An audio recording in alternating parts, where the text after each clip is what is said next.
జరిగిన పరిస్థితి అందరికీ కూడా తెలిసిందే. గత చరిత్రలో ఎప్పుడూ జరగని విధంగా ఏకంగా 99% వాగ్దానాలు అమలు చేశాం. ఎప్పుడు జరగలేదు ఆంధ్ర రాష్ట్ర చరిత్రలో కానీ దేశ చరిత్రలో కానీ ఈ మాదిరిగా మేనిఫెస్టో అన్నది ఒక పవిత్ర గ్రంథంగా భావించి అదొక బైబిల్ గాను, అదొక ఖురాన్ గాను, అదొక భగవద్గీత గాను భావిస్తూ టిక్కు పెట్టమని చెప్పి ప్రతి ఇంటికి పంపించి టిక్కు పెట్టమని చెప్పి ప్రతి అడుగుతూ ఆ ప్రతి అక్క చెల్లెమ్మల ఆశీస్సులు తీసుకుంటూ ఆ ఇంట్లో ఉన్న అవ్వాతాతల దీవెనలు తీసుకుంటూ ఏ రోజు కూడా ఈ మాదిరిగా బటన్లు నొక్కడం ఏకంగా 2,70,000 కోట్ల రూపాయలు ఎటువంటి వివక్ష లేకుండా ఎటువంటి లంచాలు లేకుండా ఏ నెలలో ఏమిస్తామో అని ముందే చెప్పి క్యాలెండర్ ప్రకటించి ఆ నెలలో అది తప్పకుండా ప్రతి సంవత్సరం తూచా తప్పకుండా ప్రతి సంవత్సరం అది జరిగేట్టుగా చేస్తూ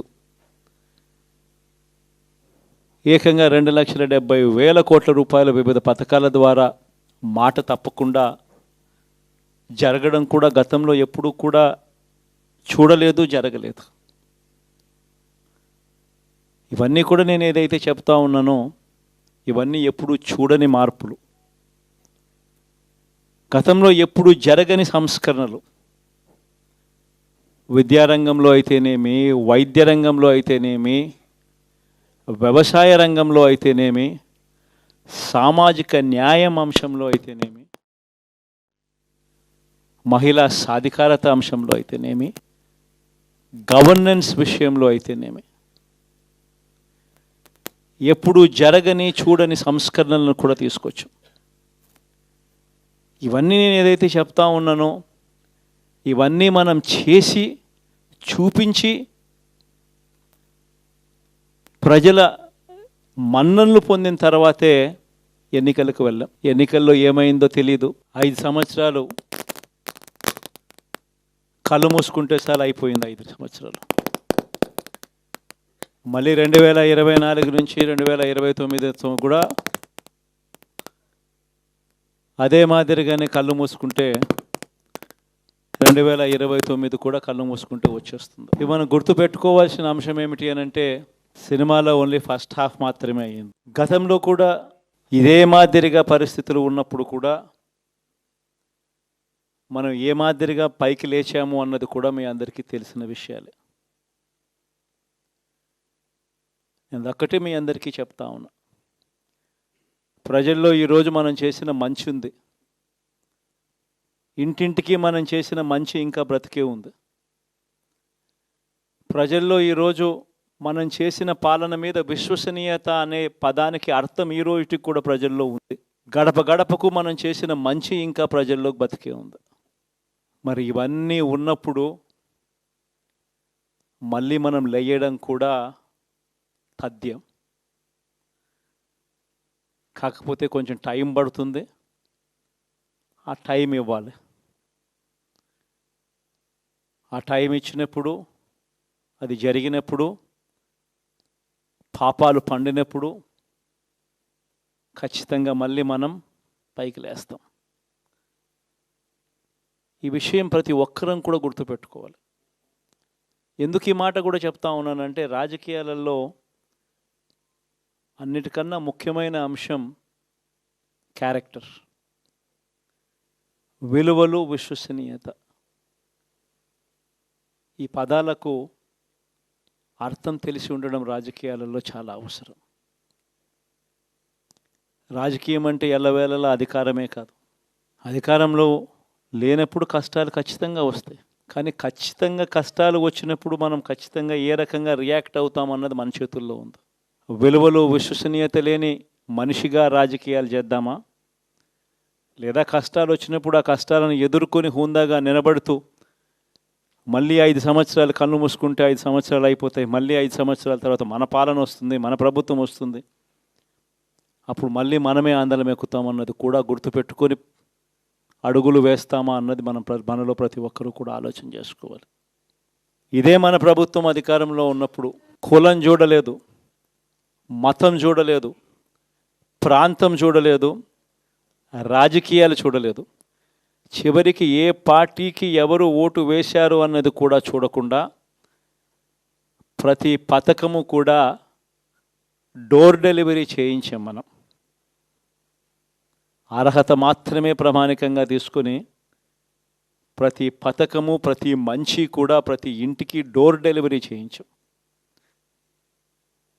అలా ప్రతి మంచి, ప్రతి పథకము డోర్ డెలివరీ చేసిన ప్రభుత్వం మనదైతే, పాలన మందైతే, ఈరోజు కేవలం వాళ్ళ పార్టీకి ఓటు వేయలేదు అని మాత్రమే,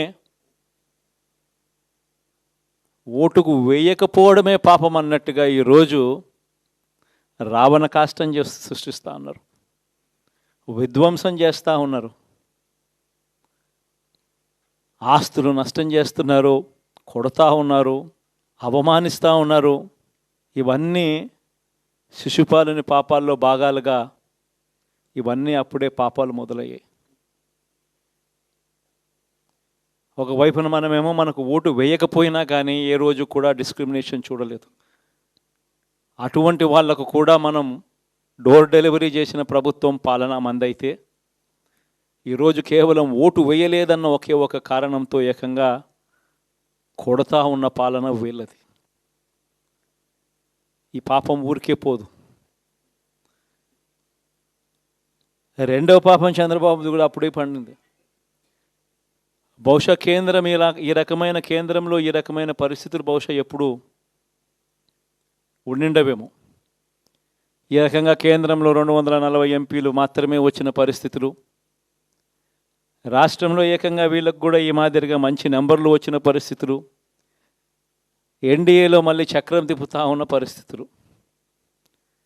ఇలాంటి పరిస్థితుల్లో కూడా ప్రత్యేక హోదాను అడక్కపోవడం చంద్రబాబు చేసిన మరో పాపానికి కూడా మరో నాంది. ఇలాంటి పరిస్థితుల్లో కూడా ప్రత్యేక హోదా మనం అడిగి తెచ్చుకోలేకపోతే రాష్ట్రంలో ఏ ఒక్క యువకుడు కూడా క్షమించడు చంద్రబాబు నాయుడు. మనం కొంచెం ఈ పాపాలు పండేదాకా మనం గట్టిగా దీన్ని నిలబడగలిగితే, ముందుకు తీసుకొని పోగలిగితే ఈ పోరాటాన్ని ఆటోమేటిక్గా శిశుపాలుని 100 పాపాలు ఫాస్ట్గా ఎరోడ్ అయిపోతాయి. కాబట్టి ప్రతి ఒక్కరూ ఈ విషయాలన్నీ గుర్తుపెట్టుకోమని కోరుతాం. ఇవన్నీ బహుశా నేను చెప్పేటివన్నీ కూడా మీ అందరికీ కూడా తెలియనేటివి కాదు. కేవలం నేను మీ అందరికీ గుర్తు మాత్రమే చేస్తా ఉన్నా. కష్టాలు రావడం అన్నది సర్వసహజం. కష్టాలు ఇలా మనం ఎదుర్కొని నిలబడడం అన్నది మన చేతుల్లో ఉన్న అంశం అన్నది మాత్రం ఖచ్చితంగా ప్రతి ఒక్కరూ గుర్తుపెట్టుకోమని మీ అందరితో కూడా కోరుతా ఉన్నాను. శాసనసభలో, చట్టసభలో మీ సభే అన్నిటికన్నా ముఖ్యమైన సభ అవుతుంది. ఓటు వేయలేదు అన్న ఒకే ఒక కారణంతో మనుషుల్నే కొడతా ఉన్న పరిస్థితుల్లో, మనుషుల్ని అవమానిస్తూ ఉన్న పరిస్థితుల్లో, మనుషుల్నే బలవంతంగా ఆస్తి నష్టం చేస్తూ ఉన్న పరిస్థితుల్లో ఇక ప్రతిపక్షం ఉన్నది ఒకటే ఒక పార్టీ, ఆ పార్టీకి అవకాశం ఇవ్వాలా అన్న కనీస నైతిక విలువలు వాళ్ళు పాటిస్తారన్న నమ్మకం నాకైతే లేదు. కాబట్టి మీరు చేయాల్సిన పాత్ర గొప్పది, చాలా ఉంది అన్నది మాత్రం గుర్తుపెట్టుకోండి. రాబోయే రోజుల్లో యాక్టివిటీ లెవెల్స్ అనేది ఆటోమేటిక్లీ పెరుగుతాయి. రాష్ట్ర వ్యాప్తంగా ఉన్న కార్యకర్తలందరినీ ఎవరినైతే వాళ్ళు ఇబ్బందులు పెట్టారో ఖచ్చితంగా వాళ్ళందరికీ మనోధైర్యం ఇస్తూ వాళ్ళ గ్రామాలకు వెళ్ళి వాళ్ళకు తోడుగా ఉండే కార్యక్రమాలు చేసే కార్యక్రమాలు జరుగుతాయి. రాబోయే రోజుల్లో ఇంకా టైం గడిచే కొద్దీ ప్రజల్లోకి వెళ్ళే కార్యక్రమాలు ఇంకా ముమ్మరం అవుతూ పోతాయి. చివరికి ప్రజల్లోనే ఉంటాం. ప్రజలతో కలిసి పోరాడే కార్యక్రమం వేగంగా టైం గడిచే కొద్దీ మనము వేగంగా అడుగులు ముందుకు వేస్తాం. ఒకటి మీ అందరికీ చెప్తా ఉన్నా, ఏకంగా 14 నెలలు పాదయాత్రలు చేశాం. ఆ వయసు ఈ రోజుటికి నాకుంది. ఆ సత్తువ ఈ రోజుటికి నాకుంది. కాబట్టి మీరు మాత్రం ప్రతి ఒక్కరూ గుర్తుపెట్టుకోండి, ఆ టైం వచ్చేదాకా మీ పాత్ర చాలా కీలకం. ప్రతి ఒక్కరూ ఈ విషయాన్ని మాత్రం గుర్తుపెట్టుకొని మీ అందరితో కూడా సవినయంగా వేడుకుంటా ఉన్నాను.